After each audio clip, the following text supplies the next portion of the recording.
ভাগিনার কাছ থেকে টাকা ধার নিয়ে দিতে না পেরে মেয়েকে বিয়ে দেয় মামা।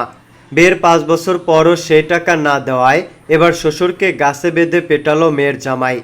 ভাগিনা হয়ে শ্বশুরকে গাছে বেঁধে পেটানোর এই নির্মম ও অপ্রত্যাশিত ঘটনাটি ঘটে রাজবাড়ীর পাংশা উপজেলার সমসপুর গ্রামে। জানা গেছে, জমি বন্ধক নেওয়ার কথা বলে 2018 সালে ভাগ্নে দাউদের কাছ থেকে 1 লাখ টাকা নেয় মামা সাইদুল।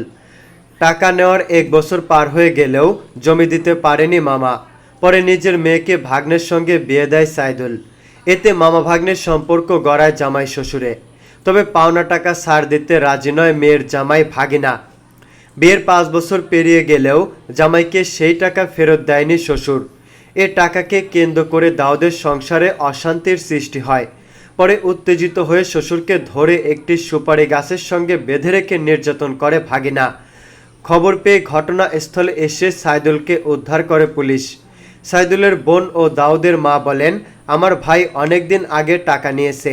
টাকা চাইলে আমার উপর অনেক নির্যাতন করে। গতকাল আমার বাড়ির উপর ঝামেলা করতে আসছিল, তাই বেঁধে রেখেছিল আমার ছেলে।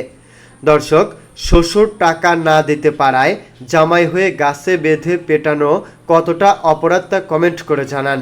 আল্লাহ হাফেজ।